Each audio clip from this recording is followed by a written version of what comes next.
No mistake about it. Whatever friendship that you have in life, it will always come to its moment of testing. So I had lunch with two childhood friends. We're just sitting around having a good time, reminiscing and talking about the future. And the female, she said, listen, I don't know what it is, but I keep meeting the same type of dude and I'm frustrated. Whether he's in the church or whether he's in the streets, it's the same type of dude.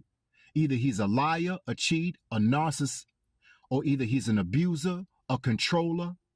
I keep meeting the same type of dudes. And I said, that's interesting. Because my great grandmother always told me that as long as you continue to feed stray cats, they'll always come around. And a lot of times we don't understand that we are attracting the very thing that we say that we don't want. We're feeding stray cats our time, our energy, our commitment. We're feeding stray cats with conversation. I believe that when you know that you're in the presence of a stray cat, that you realize that it's a stray cat out the gate just by the conversation, just by the dialogue, how that person presents themselves. Well, you may say, well, I may be meeting somebody's representative. Well, I think in time you'll know. And it don't take a long time to realize that somebody's after your panties, somebody's after your money, somebody after your mind to control you.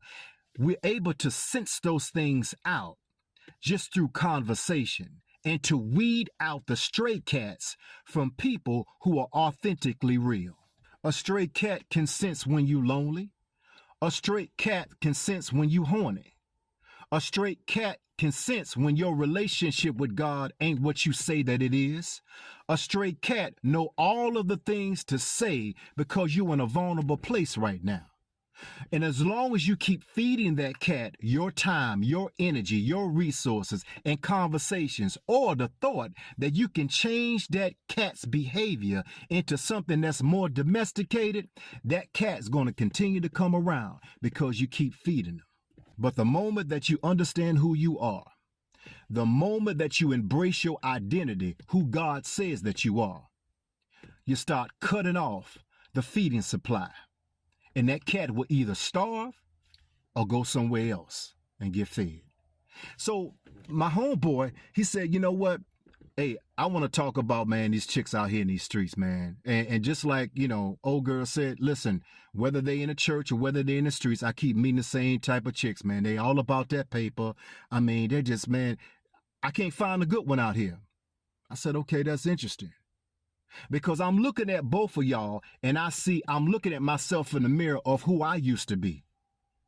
So I begin to analyze him. And I'm like, dude, you really don't want a good woman because you and I both know you had a couple of them and you passed them up for the ratchet ones, for the city girls, because the city girls they were keeping you in your delinquent state.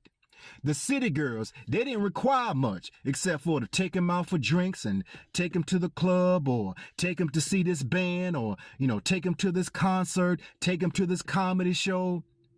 But they're not the women that will pray for you. They're not the women who will fast for you.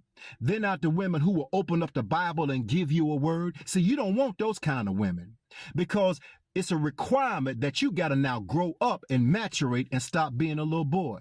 So what you do, you say you want a good woman, but you always turn the good women away. You always shut the real women out, and you always go after the women that will keep you in a place of delinquency because that's what you really want, because you ain't ready to grow up. I said, you know what, to myself, man, we blame so much on the devil, right? The devil did this, the devil did that, the devil brought me this man to tempt me, the devil brought this woman to tempt me. Well, why should the devil bring you something that you don't want? If you like women, he ain't gonna bring you a man. If you like men, he ain't gonna bring you a woman. If you like him tall, he's not gonna bring you somebody short, and vice versa. He knows exactly what we want. So we get to a place in life where I'm gonna stop blaming the devil. And I'm going to start looking in that mirror and start holding myself accountable for my own actions and my own destiny. and start shutting some things down, start cutting some people off, start understanding my purpose in life and embrace my identity. And stop blaming people for wanting to buy something because I say that I'm not selling it, but they see it on display.